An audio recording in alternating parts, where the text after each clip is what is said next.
Let's go live with Jack Kelly. Welcome to the one-of-a-kind LinkedIn live show that will help you with your job search and advancing your career. We will bring in educated career experts who will share their insights and give you inside tips on how to be successful in your job search. Now let's get into today's show with your host, Jack Kelly. We're live, but I don't see myself being live. Hold on, where am I? There I am. Okay. There I am. I didn't do that on purpose. I was so weird, it did pop up. So we are live. We are live streaming now. We are there with the famous Sweta Regmi. It's great to have you here. Welcome. Thank you, Doug. You did that. Like oh my God, you did that on purpose. I don't think I'm famous at all, but you know what? I'll take that as a compliment. I do. I see you all over the place. So yeah, absolutely. Thank you. So you know what? Hey, do you want to tell everybody who you are, what you're about, what you do, and then we can kind of go into helping folks? Absolutely. Hey, everybody. This is Sweta Regmi, career consultant, joining live from Canada. And I teach do's and don'ts to job seekers, especially to newcomers coming to Canada and the laid off folks. I do have certain clients in US as well. States and Canada, it's, we love them, right? We have that relationship together. So yeah. Hey, why would they go to Canada instead of the US? I don't understand that. Listen, we have a free healthcare. You guys don't have it. Yeah, our healthcare is really bad. Yeah. It's terrible. It really is. It's so awful. So that's interesting. Where, just not to jump ahead, but just out of curiosity. So like, where are people coming from? Like, what countries are they coming into Canada? Everywhere. Everybody loves Canada. Everybody wants to come to Canada. So, you name it. And I think there's so many immigration pilots happening right now for internationally trained people, for trade skills and whatnot. And we do have shortages on certain labor force as well. So absolutely, people are being recruited. Plus, it's why not Canada? It's beautiful. I've lived in US. I've lived in US and I loved US as well. No hate there. It's amazing. But Canada is my home now. Canada's cold. It's freezing. It depends. I mean, I lived in Minneapolis for a while. And that's cold. That is cold. Exactly the same. Nothing changed for me. Yeah. It's so cold. So, but how about this? Can we jump into something that I know is very important to you? From what I understand in the past, like a lot of other people, you've been in between roles, and it's always really tough when you lose your job. And from what I understand, you're really passionate about trying to help people who are laid off, who lost their jobs, and trying to find a new job. So maybe you could talk about your own, if you're comfortable with it, with your own personal journey and how that brought you to do what you're doing now. Absolutely. Thanks for asking that. And I always try to try to share my stories. And for those people who are watching us, I don't know how many people are watching us. Maybe you've heard this more than one time, but I used to be in the corporate world in a leadership role for more than 12 years, and I got laid off. And then, so what happens when you go through the layoff? It's kind of like you feel that you would be able to bounce back quite quickly. And I think that's where I was wrong. And I struggled a bit. Then I traveled and I volunteered, and it was not me now anymore. I changed the perspective around where I want to work. Right. So, and I started helping people, newcomers and the other job seekers as well. We're all doing this together. And then my framework started working. And then I bounced back quite a couple of months later to the corporate world again, Fortune 500 in a leadership role. And I think something happened during during that particular time when I was self-doubting myself. My self-esteem was really, really low. And I did not want to be part of corporate world anymore, and then I hated my job, and I was like, what, why am I being miserable here? This job could be someone else's dream. Before they fire me, I want to fire myself. So I literally quit. Yeah. And then I started teaching and I've never looked back. Yeah. That's why I give you credit, because it really is, it's so hard to leave the corporate world, and especially if you're downside and you're feeling, not great about yourself, and then have the confidence to start up a company. That's amazing. It's amazing. Yeah, you know what, like I tested the water for Yeah. a bit. Like, I tried, I did the free stuff and I started building my brand on LinkedIn. I literally was active on LinkedIn just from last 2 years, although I was a lurker, right, in Yeah. LinkedIn. But then, like, I tested the water. There are a lot of coaches out there that, I was inspired by, and I was like, this is a thing. I really want to go out and do something that's really meaningful and give it back to the community. And you know what? It's been amazing. I've never regretted leaving that corporate roles at all. Yeah. Did you always harbor kind of thoughts about maybe being in business for yourself, or did it just happen because of being downsized? Thank you for asking that.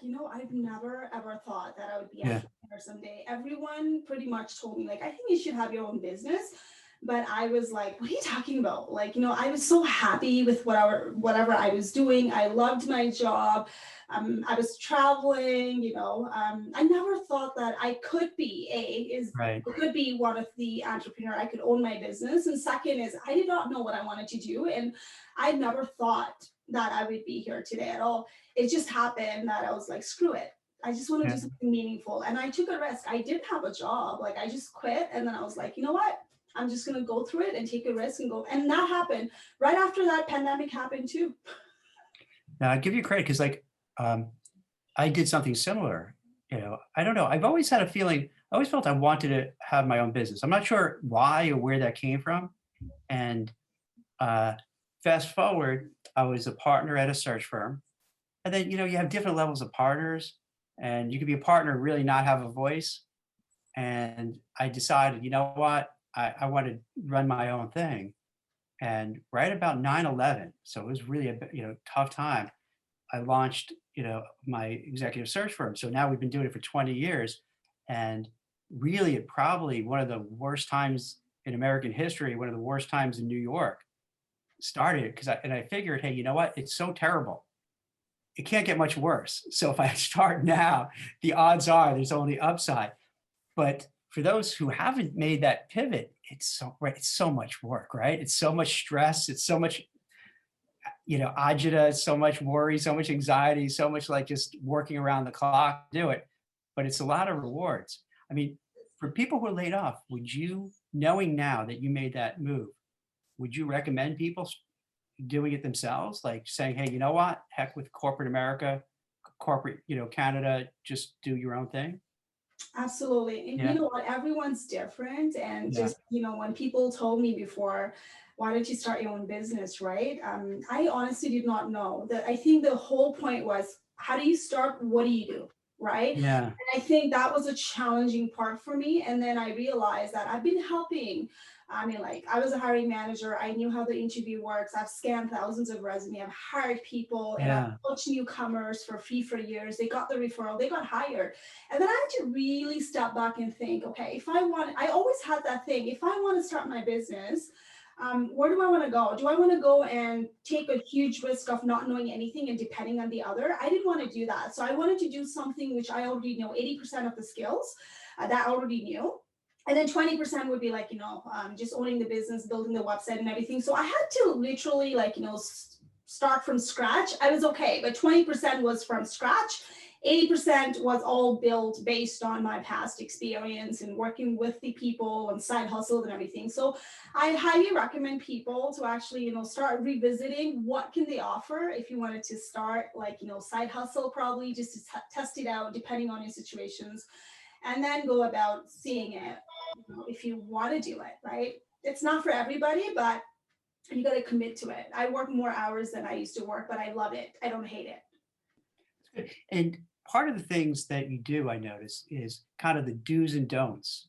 If, in terms of job search, in terms of getting laid off. So I guess that could be one of the do's, but maybe you could kind of elaborate, all right, let's say I just lost my job. My head is spinning, I would say I'm going home from work, but now everybody's working from home. So it's different. So you're at home. What's the start? Like, what's the do's? How do you dig yourself out? How do you make sure your ego isn't crushed? Or if it is, how you can get back to where you were, how you can grow get another job, how to maybe go into the gig economy. What would you suggest? for those people, I can speak from experience. I think you're so right, Jack, when it comes to ego. Oh my God. Because for those tenure folks, and I wanted to tell you something. A lot of people, like when they get laid off, it's normally based on like tenure, seniority in majority of the company. And obviously there's a cost cutting and you're the first one to be like, let go, right? So I think we almost have that ego of not being self-aware. Like we feel like, you know what, I can do any job. They need me more than I need them kind of thing. So that actually happened to me as well. So you're not like, you're not thinking you need the upgrade. You're like, I know it all. Like, what are these rookies know it, right? I honestly had that as well for a couple of weeks. And when things are not, I was rejected left and right and things were not happening. I was like, there's something wrong. There's something wrong, right? So I started taking classes. I started looking out and like, started networking and everything. So as soon as I put my ego down, everything became crystal clear to me. Where was I lacking? I think the first step was marketing plan, not knowing what I wanted. I came from a banking world and I keep on saying like, when people say that I want to go in bank what? You have to niche it down, right? And I was one of that person. Like I dealt with mortgages, I handle mortgages, I handle deposit staff, I handle quality and coaching. Some part was compliance, some part was AML. There were so many things, I knew it all. Right. And I was targeting like, pretty much the job that I thought that I could do it. But employers were looking at someone who's very specialized in particular niche market. And that's why I had to narrow it down. And that's a lot of problem with the folks like me, who's done it all, right? And then who's been promoted internally and they don't know what's out there. And it's very hard. So I think the ego, actually, you got to just, dump it and then move forward, be humble about it. And a lot of things have changed. Get to know people, and your future boss could be, 10 years younger than you. That's what happened to me. You got to make sure that, you're okay to be coached by 10 years younger guy.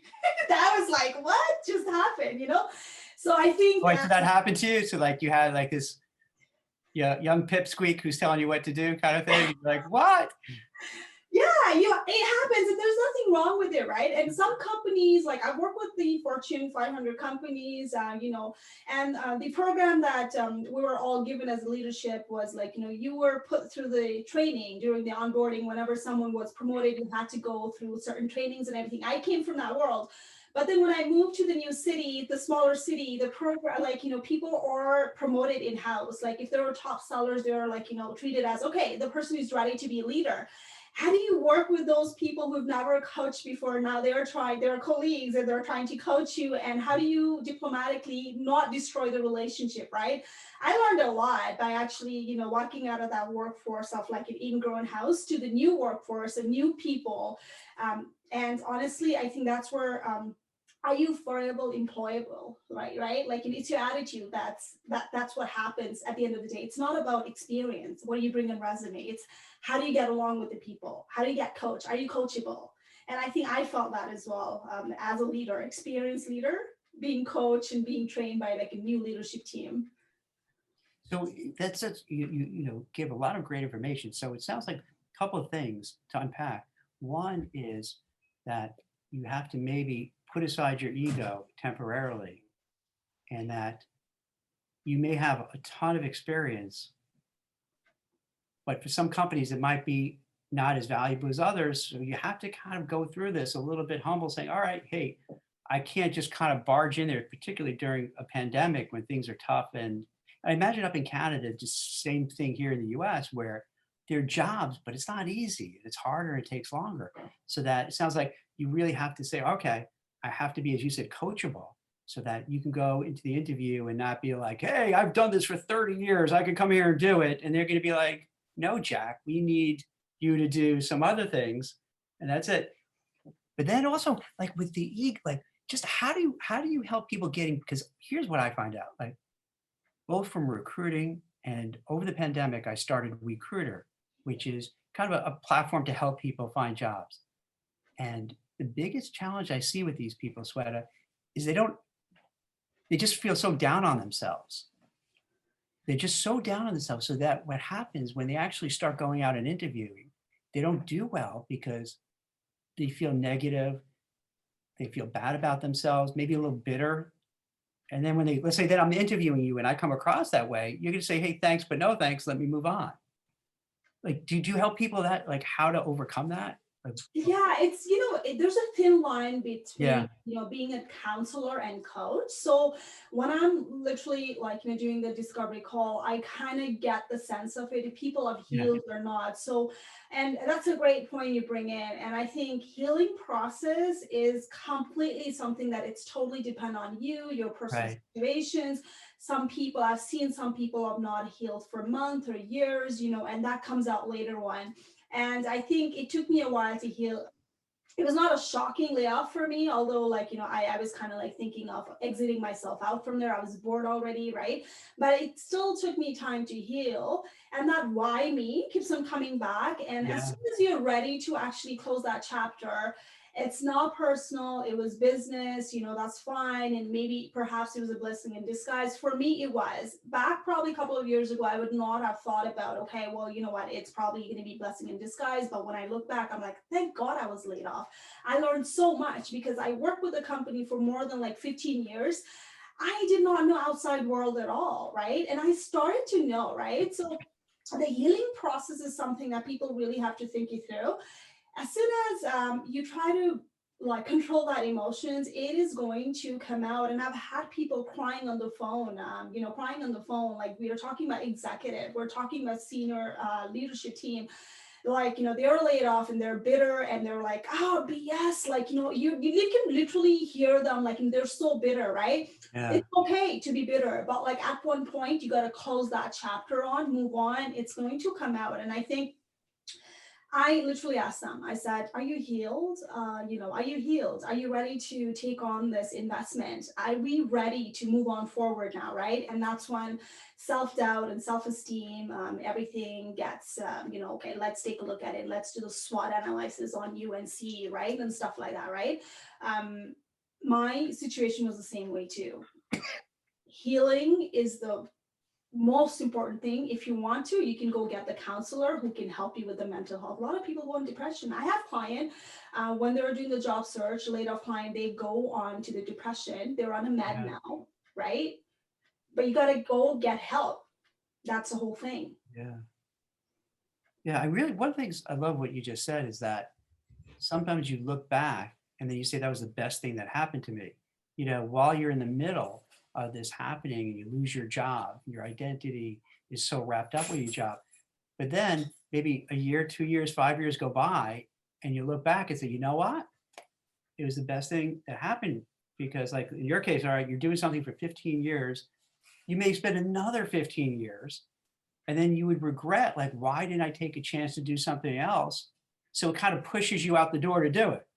Absolutely. So, right? It's like a weird thing that you would think, that it's like how you view it. You could view it like, you know what, because I've heard this from candidates too, from job seekers, where they were angry at first, but then they're like, hey, Jack, this was the best thing that happened, because if I didn't lose my job, if I didn't get pushed out, if I didn't get downsized, I would have stayed there and nothing would have changed. Now I'm forced to really move forward with my life and my career.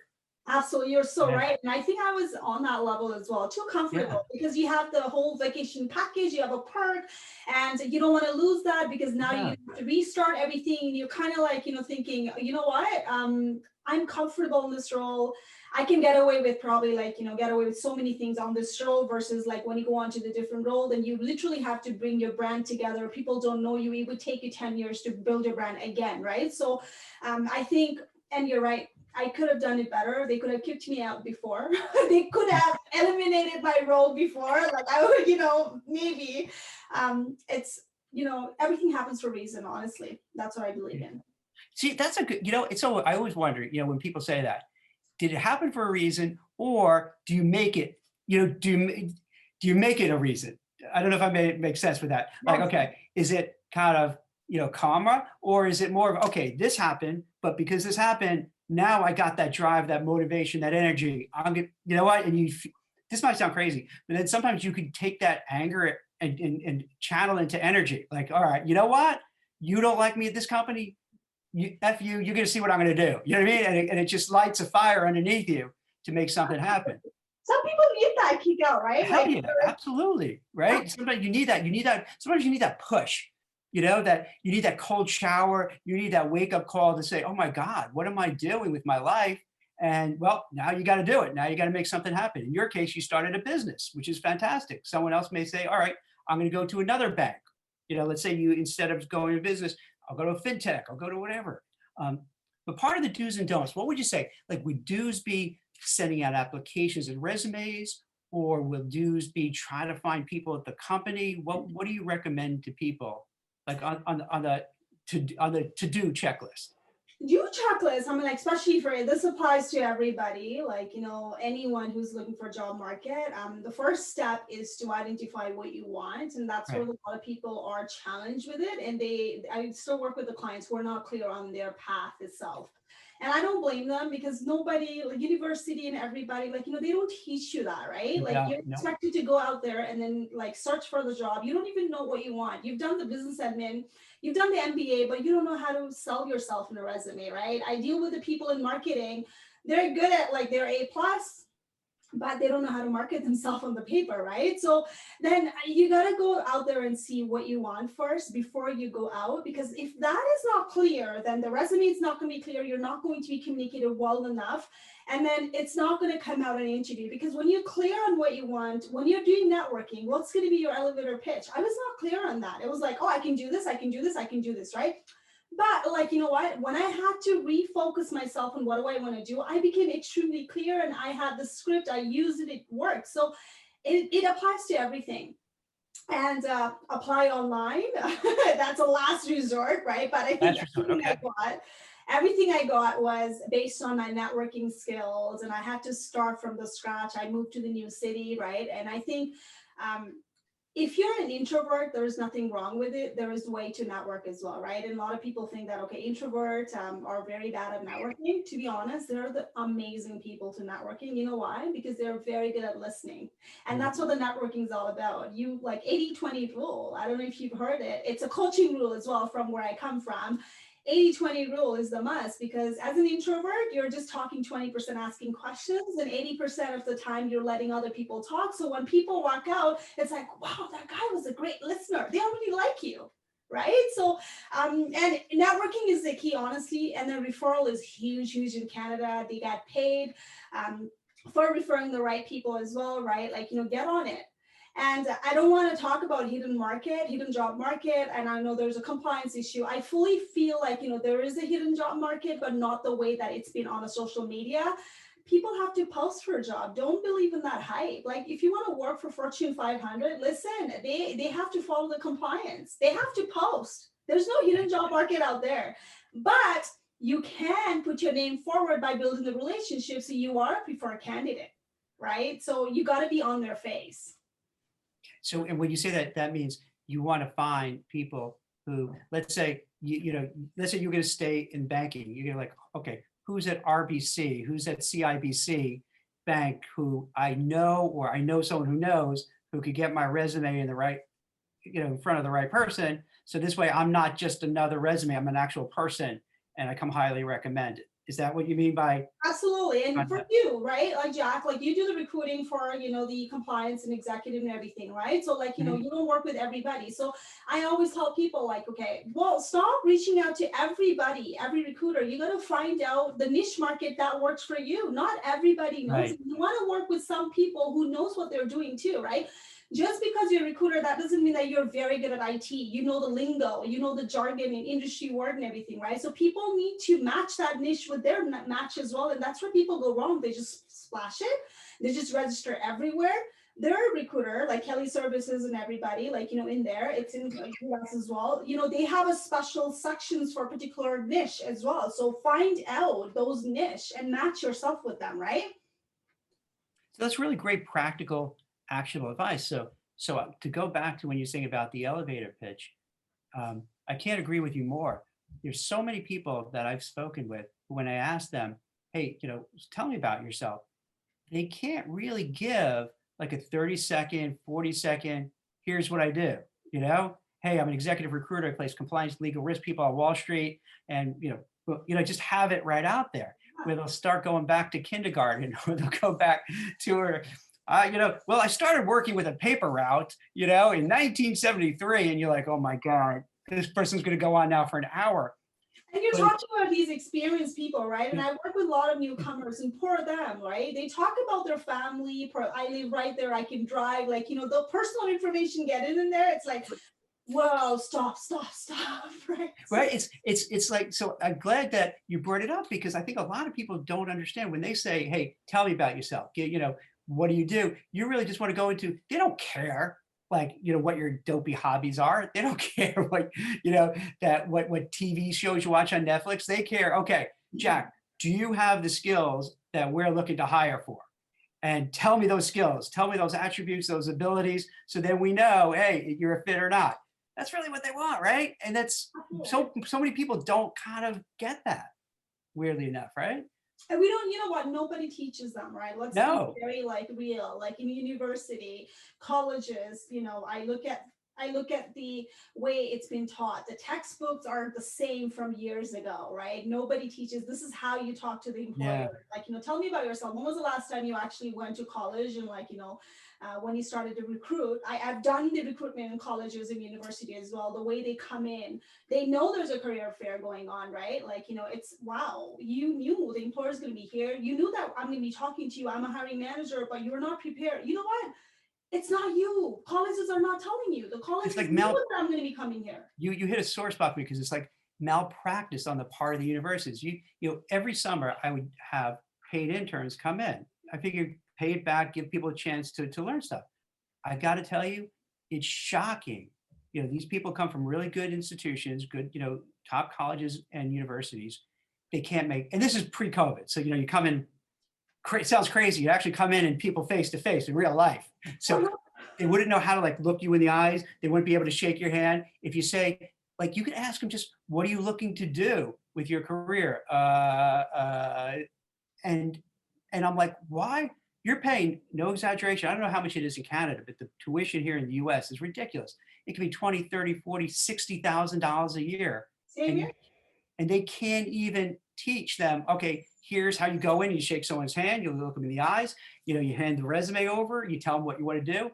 It's so, I would say out of every 10 people over the years, 9 of them have no clue. You're so right. And I think, I had a course in college, there was a job readiness, and, my teacher said, listen, if you go out, there's a job fair going on, and listen, if you go out there and get me 2 cards, and if, you get this much scoring, and then if you get interview, you get this much scoring, right? And I was doing that all for get that score. Yeah. I think I was already working part-time in Best Buy selling camera on a full commission. Yeah. So I had no, I was an extrovert anyway. I had no intention of going and getting the other job, because I was making money commission-wise. I was loving it, and I was paying my tuition fee as well. But teacher said that. Teacher didn't say how to talk. Right. And then I just went in there because I did the volunteering before at IBM, right, at entry level. They look at it and they said, okay, you know what, can you come in for interview? That was CIBC. And there was ING Direct at that time as well. They called me for 2 interviews. And then I got multiple offers from both. And then I chose one, right? But nobody trained me in school. How do you go about doing the interview? Luckily, I got it. I had to literally go down and then just think about it. What would I say? But I don't know. I still think was I even doing the right way? Because or were they desperate to hire me? Yeah. It's so wild how this. Well, because you know what too, I think, and I'm curious of your opinion. I find out if people are excited and passionate, but real, genuine, not that phony kind of stuff, but they're passionate, genuine. That goes a long way. That goes so far when you interview. You could have I think if you have 2 candidates and one has all the ingredients, but they're like, hi, how are you? Here's what I do. I'm really excited about the job. And the other one is like, oh, Sweta, I love this job. Your company is great. But then they tell you why the company is great. Oh, because I noticed you just had this new product that came out and it's really fast tracking. And I saw your new commercial and it's fabulous. And I saw you hired this executive. Then you're like, oh my gosh, yeah, this person is motivated and they're really giving tangible reasons why they want to work here. They're not just saying it, because a lot of people say it. Oh, I want to work at Google. Why? Well, because it's Google. But what do you know about it? Give us something. So if you could really show that enthusiasm, plus that the company, why you want to work there, what the company's doing, how you can help, you're going to stand out. Right. it's that energy that Yeah. imagine right now, it's like you're asking me a question, I'm like, yeah. Right. You're just like, I don't want her. Like seriously, So as a hiring manager, I always looked at like, am I able to work with this person? Does that person Right, because then your vision, this is what it's gonna be like every day. Oh my God, I'm gonna kill I don't myself. know if I can. To be honest, I'm very lucky that I can pick and choose who I work with as a client as well. And I've said no to the client I feel like we're not the right fit. You see that? Like, do you find this too? I find this, so we were talking about, okay, so you have the younger people on this side of the spectrum. I find what happens, again, let's talk pre-COVID, because with COVID, it's like everything's all out of whack, for the most part. But pre-COVID, you'd have these people who've been doing it for 20, 30, 40 years. And then like, I interview in my office and like, okay, hey, Sweta, what do you do? And like, it's on my resume. And I'm like, dude, really? Is that what you're gonna do in an interview? And they're not doing it to be ironic or anything. They're really coming across like, how dare you ask me this? Look, you know who I am? I'm so great.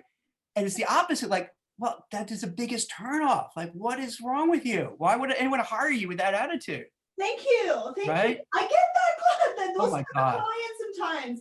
Like some clients, executive or like senior leadership, or like you kind of get that vibe is like, you know what, I sent you the resume, you did not look at it. And I'm like, right, that's a sign right away. That's a sign like, oh no, this is gonna be difficult. Yeah, and I'm like, you know what? And I literally told them, I said, like, you know what, I did, but I'd like to hear from you. Tell me about yourself, because that's gonna be an interview question. Let me actually see. This is the mock interview session in 15 minutes discovery call. I literally like half shut them down. I said, like, okay, well, I looked at it, but this is what you're gonna tell when the recruiter is gonna call in. So let me coach you right now and see if there's anything that we can work together. 15 minutes discovery call. Tell me about yourself. Your time starts now. I'll give you 2 minutes. And they're like, I'm like, all right, there's something wrong with it. I can help you with the interview coaching. Do you want to sign up? Let's go and sign up. Done. I mean, like, I'm not like, you know what? I'm not bothered by the attitude. If anything, you're not going to get the job with that attitude. Yeah. Right? My job as a coach is to actually, you know what, motivate you. But if you come across like that, and by the time, to be honest, when they're done with me, they're very humble. Like sometimes first impression doesn't matter. Well, you know what I think it is too? I think, and this could be politically incorrect, but I think more guys do this kind of stuff. It's this like ego thing, it's almost like, don't you know who I am? How come you don't know how important I am? I don't have, you should know this. And it's like, really? Come on. Well, in banking world, I can see you're working with the people in banking world compliance. You know how the investment, like, those people are. I've worked with all those men out there. Sorry, anyone's watching. I know what it's like on a board meeting. How do you act up and everything? Oh my God. Yeah, it's hard. I think luckily, I'm glad that I survived that. And I overcame everything. So you got to be on that too, to actually work with the people, how to deal with the conflict, right?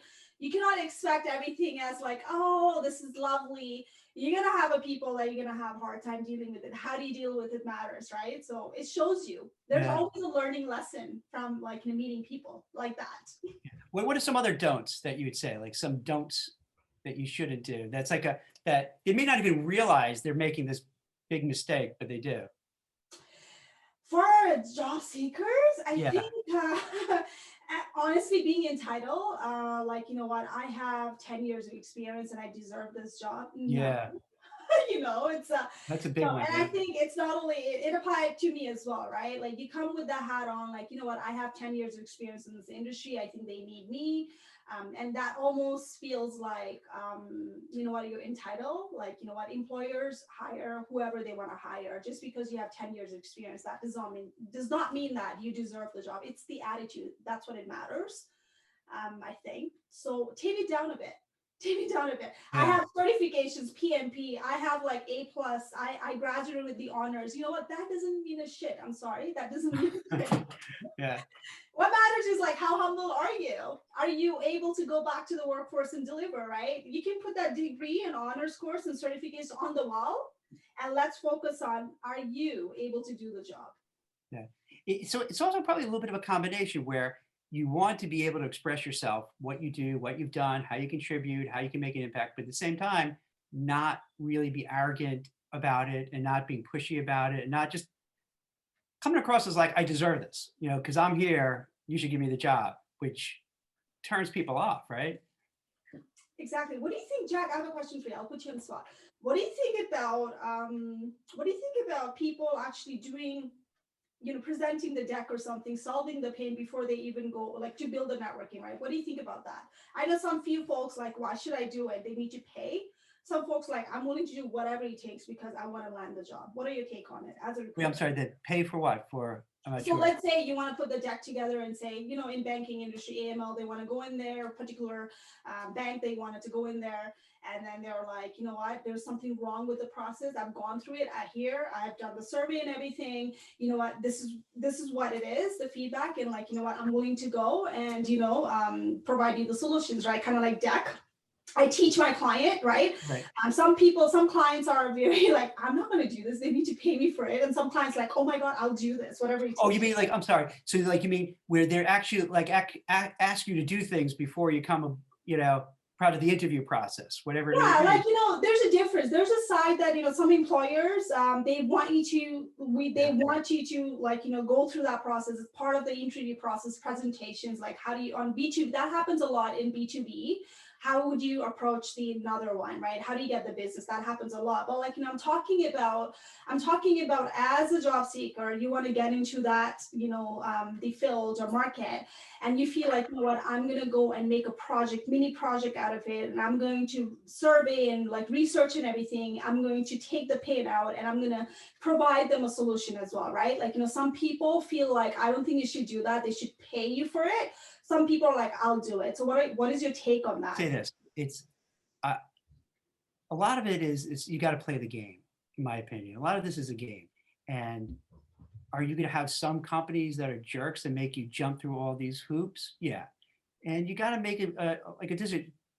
So let's say I'm going to work for you and you're telling me this, I'm going to have to make a snap judgment. Do I trust Sweta that if I put in this time and effort and energy, at least I have a chance? I can't expect her to guarantee me to give me a job if I do all this extra work, but do I at least feel I have a fighting chance to get that job if I do this PowerPoint presentation and I do what have you? And if I want the job enough and I like the company opportunity, yeah, I'd suck it up and do what I have to do because I think that's what you need to do. Because if you don't, you're not going to get the job. So you might as well try. And this goes back to what you said earlier, Sweti, is to put aside your ego, because that's an ego thing too. You're like, what? You're not going to pay me? How dare you ask me to do that? Put aside your ego. Don't get mad. Okay, this is how they're doing it. It's just the same thing with like these psychometric tests and these other kind of obstacles. It's annoying as hell. It could drive you crazy. You want to strangle the people, but I say, nope, I can't strangle the interviewer. That's not good. They're not going to hire me. I got to relax. And then, yeah, and then you just do what you got to do. Because here's the way I look at it is this way too. Curious what you think. This is such a small time element. So let's say you do that project and let's say it takes 4 hours. 4 hours of a career that's going to last 40 years. You know what I mean? So you might as well invest a little bit of time. And if it works, you're a winner. If it didn't work, okay, you tried. So I would say, you know what? When you go to interviews, there's going to be rudeness. You get ghosted. There's no feedback. You get treated like dirt sometimes. It's infuriating, but you got to do it.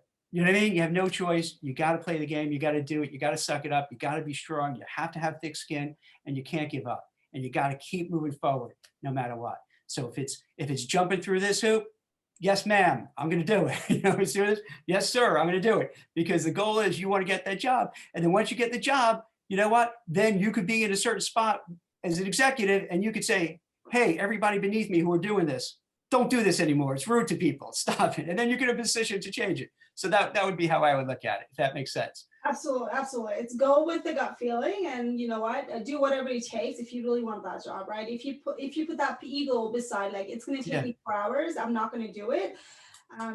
Then don't do it, but then be ready and willing to wait forever and ever, right? Because how are you going to stand out in the market? If everyone asks for information interview and coffee chat, why are you different, right? You got to do something out of ordinary for it to be like working, right? Why am I going to give you the information interview when I don't know what you can do for me, right? So I preach that as well. So I think a lot of it. I think, to be honest, as a job seeker, I became more humble. How about that? being on the corporate world and going and rocking and being a top leader, like, and stuff like that, it gets to you. It gets to you. You're going partying and you're just, traveling and you're like, hanging out with the cool people. All of a sudden you don't have a title. You're like, man, I'm nobody. I can't even do the cashier job now. You feel that? It's It's rough. like, somebody give me a cashier job now because I know I'm good at it. Although I've never done it. You have that. It's like, I don't have a title now. Who am I? It makes you think twice. It's like, you know what? Good, because you had ego. I had ego. I was toned down. I was like, man, this is me now. Like, so it makes you humble. And I don't wish this to everybody, but for those people out there, if you're right there on top, someday you're gonna come down. So be humble. You never know who you'd be working with. It's so true. It's sometimes, I gotta say, as a recruiter, I fail way more than I succeed. Not even close. In terms of maybe getting a job order from a company that I want, finding a candidate, fail all the time. And that kind of keeps you grounded. You know what I mean? Because you could have like a great day, everything goes great, and you can have a swelled head, but then you get the candidate saying, sorry, I got a counter offer, I'm not going. So it keeps you grounded. So there's something about just kind of keeping that, you can be, you can move forward and be confident, but at the same time, it's like, you got to keep your head on straight. You got to, make sure you don't get too cocky, too full of yourself when you interview. See, I'll be curious about this too. What I find, this would be a to don't kind of thing on the checklist. I find that people who have a lot of experience automatically feel it could translate into something else. But in my experience, and to be fair, it could be because I'm a recruiter. When they come to me, they're paying a fee, so they want this perfect fit. A lot of times they just want very specific skills, and it leads to just like butting heads. Does that make sense? And so like the job seeker gets really frustrated, like, why aren't they picking me? And the company is a little frustrated because like, well, you don't have the right background. And it's just you're not approaching your search the right way. You're just going down the wrong alleys. Do you see this with the people you deal with where? Yes. Yeah. Yes, it happens a lot. Like, when I'm working with the newcomers, internationally trained professionals, like, risk is risk, whether you work there or here, right? International is universal, right? So let's say, or IT is IT, right? Like, it's, what are you going to do? Maybe the softwares are different. The way that it's done is different in US and Canada. But like, the guy went through the IT school, top school. But then like, what, in IT, it's so macro. And I think not like, it's a niche. Let's say if you want to go like, an AIX admin in IT, which is like, building with the server, Unix is particular platform, right? Mm-hmm. Now I've seen that, what, when someone wants to get into that Unix, right? Like, people are thinking not Unix, they're thinking, oh, but I have SQL, I have this, but they're missing the particular niche market, which is Unix, right? And it's so hard, and people are not going to pick you because you don't have that experience of Unix and AIX admin on particular, like, areas. So that's why you're not going to be picked. Either you go and upgrade yourself. And like, a lot of bank actually use the Unix platform and AIX platform. But then again, what, industry matters as well, right? Like, if you're not from that industry, banking world, you want to go to the banking world, right? There's a clash. That's why you got to speak the same language. Industry, IT, right? There are two different things, and people don't realize. I came from the banking world, like, what, imagine I'm going to go to the retail store, right? People are not going to choose me. I came from the contract world. I'm so glad you said that, because I think that what happens, and I don't want to point any fingers, especially the media in particular, like you ever see these articles out there and you just roll your eyes? It makes it seem like, okay, Sweta, you want to be a CEO of this company. You got it. You could do it. You're going to get it. And I think it misleads people. So they feel, oh yeah, as long as I want to do it, I can happen. But like you said, if you have certain, let's say you're, a technology person, you could be really brilliant, but if you don't have the certain technology skills and software skills and then software engineering skills that this type of company wants, they're going to, no, thank you. we're going to find someone who has it. And then it leads to a lot of disappointment for the job seeker, because they're kind of told, you go girl, you go guy, you could do it. And it's giving kind of bad advice, I think. Could you transfer over at times? Sure, absolutely. But it's not so easy. And you're right. And I like, I see these high tech people, like, where there's like, the techie people, they have these skills and they're like, you know what, I don't have that skill. I'm going to go get the certifications and like, why am I not getting a job? And I'm like, wait. Like, you know what, why would an employer hire you based on you just got the certifications? You've never worked in that. Yeah. What have you done? So you're expecting the employer to actually give you like their live website just because you got the certifications? Hello, would you do that? See, and that's what I'm talking about. And I think because there's this narrative out there generally where, I think, what it is? Because I think people want to be nice and they think they're helping, but then they give this advice that just sucks. It's bad advice, It's like they give that advice, oh yeah, get that certificate and now you could become, you're going to be a top programmer at Google. No, they're not going to hire you with 2 minutes of experience and this like certificate in hand. I mean, maybe you could get a job at the, at the lower level, start out somewhere, maybe. Yes, that's fine. That's fine. I mean, like, you know what? A lot of people, they think that they right after graduation, right after certificate in tech field, they should be hired. And that's not how the tech industry works. You got to go. The first step is to go there and see if you can do the co-op or like, even volunteering, right? Listen, I worked at IBM entry level volunteering. That's how I started my journey in contact. Which is smart. I think that's brilliant. IBM entry level, like, you know what? They could have well enough paid me, Fortune companies, but they didn't pay me. I did the apprenticeship, like, ship, right? Yeah. Like, that's how I put my ego beside. I could have said, well, screw that. IBM can pay me. Why are they not paying me? That time it was like $15 per hour or something. They were paying their full-time people. And the minimum wage was like, $7 per hour in Canada. And I was working for free. And I'm like, you know what? I got the award, like quality awards. I got the top sales award. That's what I knew. I was like, man, I need to be on sales. I knew this, right? And I started doing it, right? And right now, some newcomers come to me and are like, I'm not going to do the volunteering. I'm like, okay, then. You know what I mean? All right, then. You know what I mean? So if you, what are you going to do? Do you want to go and volunteer like a couple of hours and get that on resume? Or you want to just sit home and just put the ego on it and say, I'm not going to. But then balls in your court. How far are you going to go? Employer's going to find the volunteer. You're think about it as an exchange. You know what I mean? Like, you're getting experience too, right? I got a lot of experience. That's why I am now, because of that. They should have more of that, because I think that's so important to have, because you may have not known that you had an aptitude for sales and marketing if you didn't have that internship. And I think people would be better off at a young age if they were able to try all these different things, because then they find out like, oh, I never knew I had this skill for whatever it might be. And then they can run with it. So yeah, it's so helpful, especially, and if you don't do it, like, you're never going to know. If you're just staying home and not trying, you're not going to do anything. Well, hey, let me ask you something else, because I can't believe time is flying by. I know another passion you have is really helping people who are coming to Canada to kind of get them set up. Can you talk a little bit? Because I'm a second generation American, and I know how hard it is hearing stories from my grandparents, to come, to America and just get settled and figure out stuff. So what do you do? How do you, like, what kind of work do you do?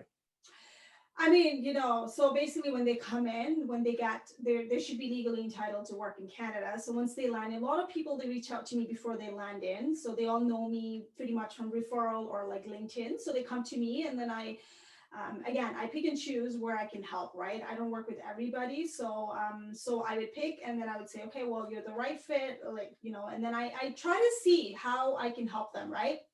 And then honestly, the type of consultant I am, like, I love to say that I am a consultant, because there's a difference between consultant and coach. Coach is like self-discovery, right? Consultant is like, I'm going to fix your problem, right? So I put like two hats together. So right off the bat, like, when you're talking to somebody, when you're looking at the profile and everything, what's wrong with it. The way they talk, right? The newcomers' language versus people here, the way they talk is different.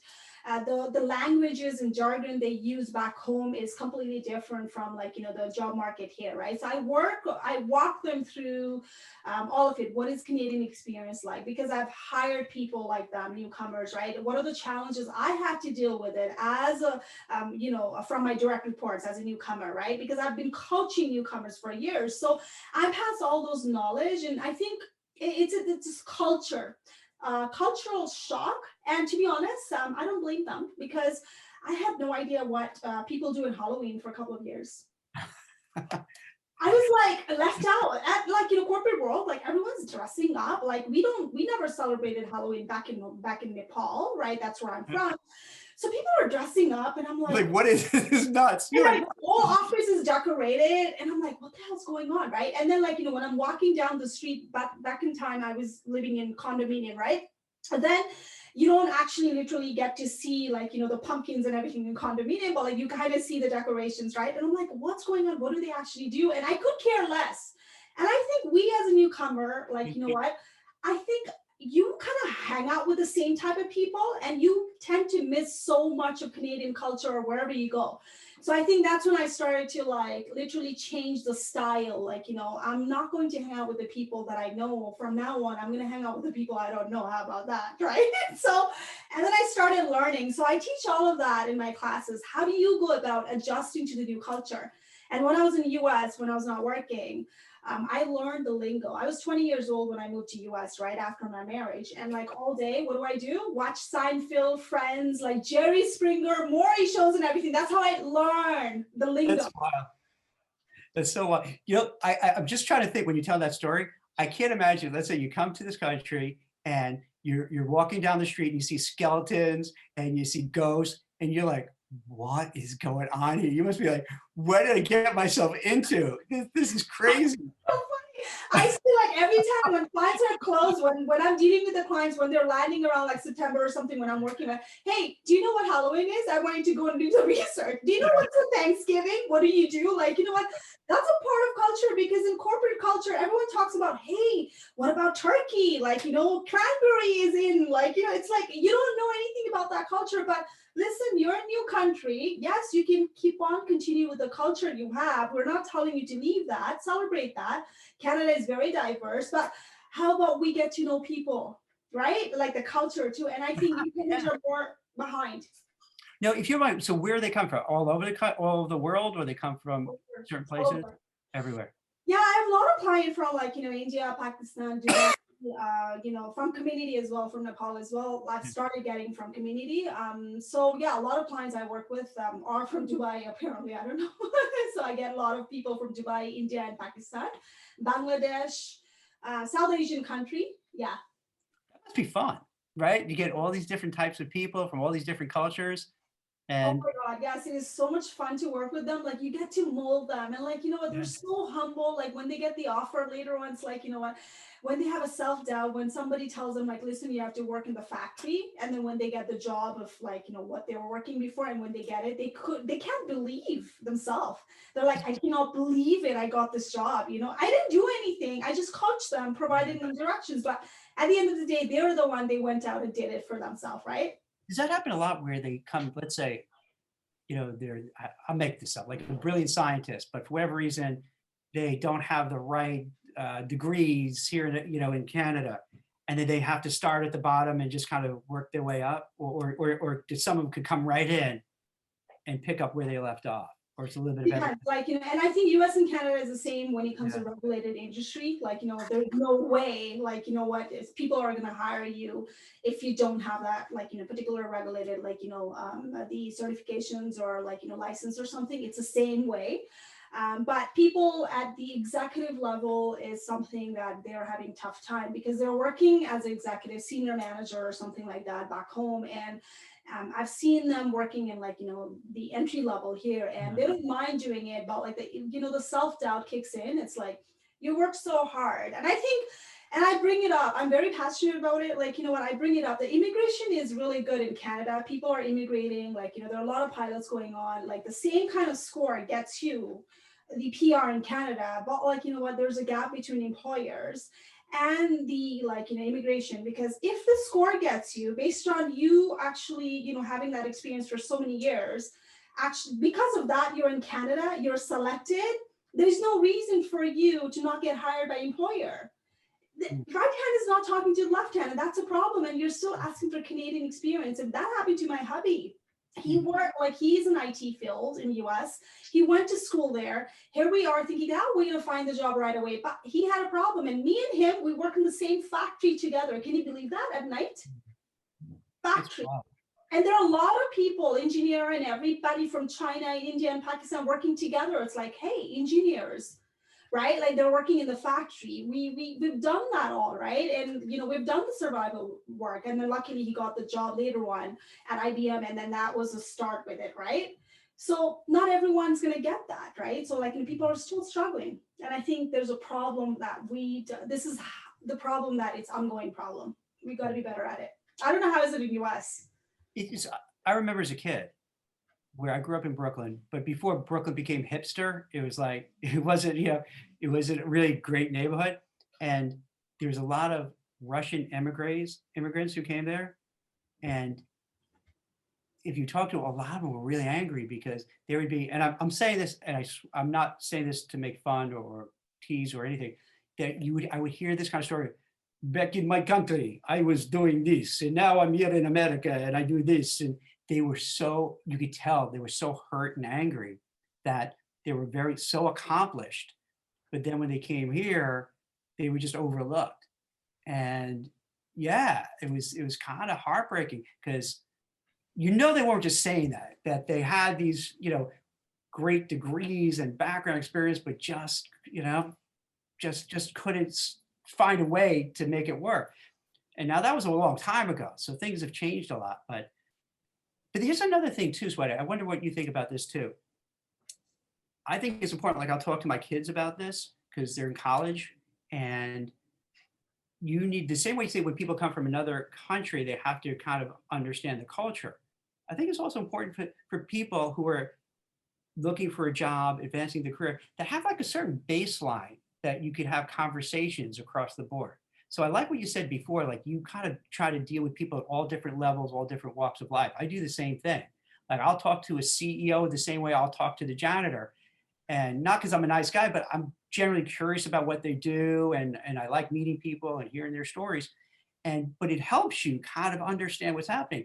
I'm not a fan of watching golf, but I'll kind of know what goes on in golf. I'll try to know what's going on in basketball, what's on in football.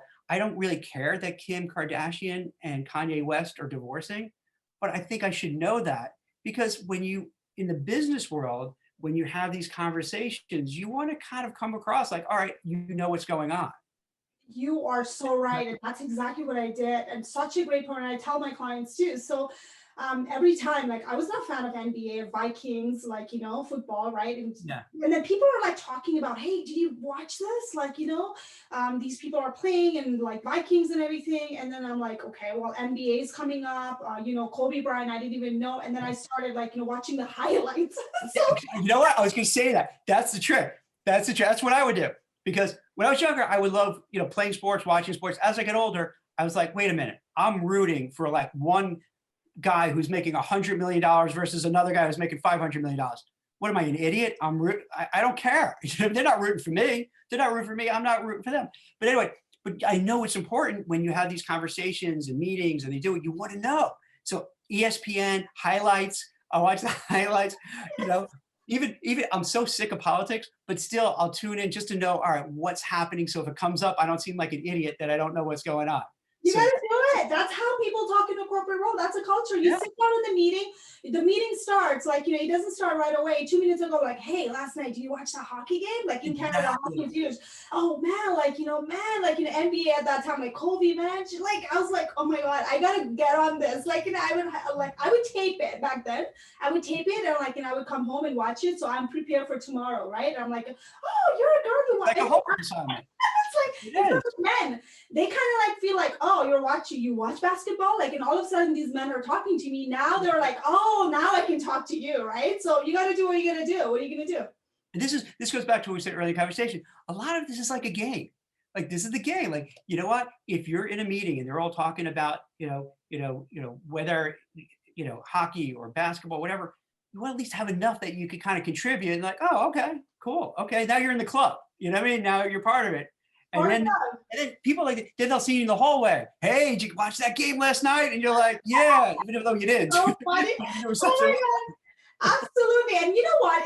You're not being fake. I just wanted to I just want people, you genuinely want to know, right? You're not being fake, but you want to be part of that conversation, right? And I think the minute I started changing my strategy, I got I got really good relationship. I started having good relationship in the corporate world. And I think that's how I got got connected with so many people that I would have never gotten. So I kind of, anyone watching us right now in the Clubhouse, I kind of miss not being a part of Clubhouse, man. I feel like I'm left out. Like So how come you didn't join? Android.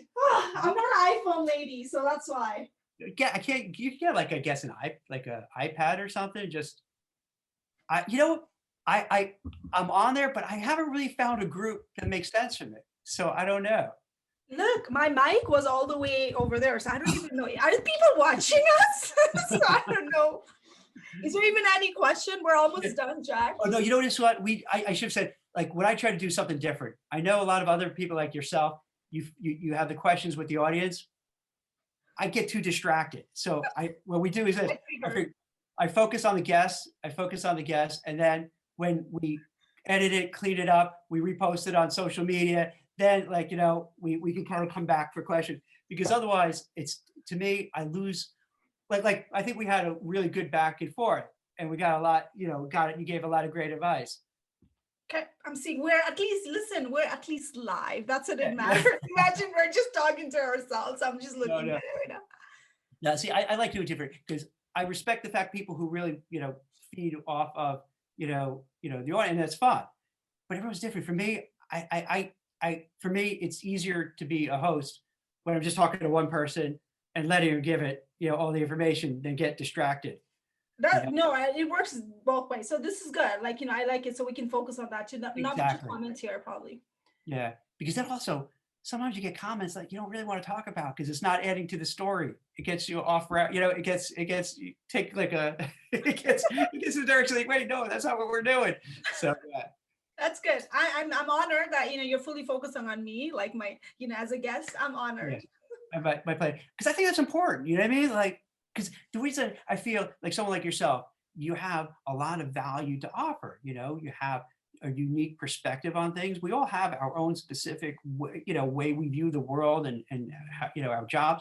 So this way you can really let it shine without interruption and just let it flow. Because as you know, so often, like, you have conversations, you got to squeeze it really quickly, what you want to say, and it's hard to get your point across. So this way, I figured the way I'm trying to do this, and I haven't been doing it as long as you, so I'm kind of learning as I'm going. But I find it, for me personally, selfishly, it's easier to speak with someone like yourself and just let you go and elaborate on your point and talk about it and share. And then, because even though you're coming from a, not a career coach, but like a consultant kind of way, and my background in recruiting, I kind of understand, it crosses over. So, there's a lot of, carryover in terms of what you do, what we do, and how you can help people. So let me ask you this. It's been over an hour, so that went quick. Yes. That's crazy. Any things I didn't ask you, or anything you'd like to add and tell people? No, I think we pretty much covered everything. You literally drop a Russian accent there, so I don't know. Not too bad, right?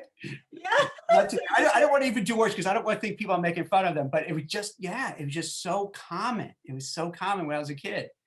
Yeah. We've done it all. I think we talked about Halloween. We talked about culture shock for newcomers. Yeah. We talked about the ego for a laid off worker. That's a big one. Not having marketing plan.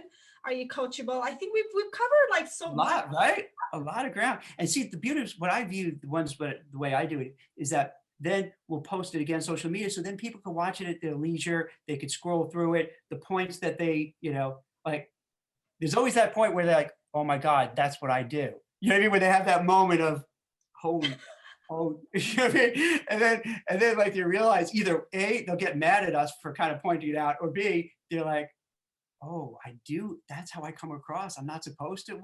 And you know what I mean? And that's where I think really we help people, because, we're saying it to be helpful, not to be a jerk. So when they watch it and listen to it again, they're like, all right, I get it. This is what I have to do. I have to really get my elevator pitch. I can't just send applications. I have to find a way to network myself. I can't come across as a jerk. I can't come across like I deserve it. All this kind of stuff that you share, which I think is so. See, what I like really what you were saying is that it's very actionable stuff you're giving. It's not like you're giving theory. It's not like you're giving concept. What you're offering is something somebody could listen to it today and say, okay, I could do it. I could start working on it right away. You know what I mean? I honestly hope so, because it helps me a lot, because coming as a newcomer in Canada, learning English, English is a second language. You had to learn it at 20? You had to learn English? No, I mean, I went to the English medium school, but come on, Jack, it's so hard to understand the accent. It's American accent and Canadian accents are same, kind of like that. Yeah. Hey. Similar, but it was when you know how to talk in English, but then the accent gets to you, and then they're always, when they're making joke about certain things, cultural joke, it's going to be so hard to understand. That's when you gotta look it up. Well, I don't understand. And when you watch things what is Hanukkah, and you learn from friends, it's like, oh, that's what they're talking about. But when someone talks about it, you have no clue as an immigrant, right? So and that those are the thing. I think it's a lot. I teach all of that in my program because I've been there as a newcomer, plus the laid up worker. I've seen the both sides. I've been a job seeker. I bounced back. I quit. And that's a good part about living through that life, and now teaching what are do's and what are don'ts. Yeah. You know what I mean? So that's why my tagline is, I teach do's and don'ts to job seekers, because I have walked a mile in their shoes. That's great. And I really like what you do with people coming in, because, I guess on one level you kind of recognize it, but you don't really think about it until you bring it up. Yes. And that's so hard to integrate. And then I think it's probably too easy. Let's look at whatever group you can point to. There's a lot of people who don't integrate, and they have a harder time getting a job. And so I think you're smart and great and helping people to integrate so they can get, because again, where I grew up, you would have a lot of different cultures that would just stay within their group, and that's it. A lot of them won't even learn English. And it's how are you going to get a job? How are you going to advance? How are you going to move forward? You just get stuck in place. That's what they do. Immigrant people, I hate to say it, in my community as well, international student, they sit in one apartment, 6, 7 people like that. There's nothing wrong with it. There's a money problem, whatever it is, that's okay. But you don't have to go and hang out on weekend with the same people. How about you go connect with the people outside of culture? And that's the stigma that they have to break it. Yes, you need to mingle with the people. Diversity matters, inclusion matters as well. But how about you break it? Because you're never going to know other people's culture if you don't go out there and make an attempt. Don't wait for other people to come to you. How about you go out there, right? Well, that's great advice. Well, you gave a lot. You got a lot. This is amazing. You gave such awesome advice and guidance and suggestions. So I'm so glad, Sweta, you coming here on our show. And for everybody who's watching it now and who will watch it again, I think there's so much to learn.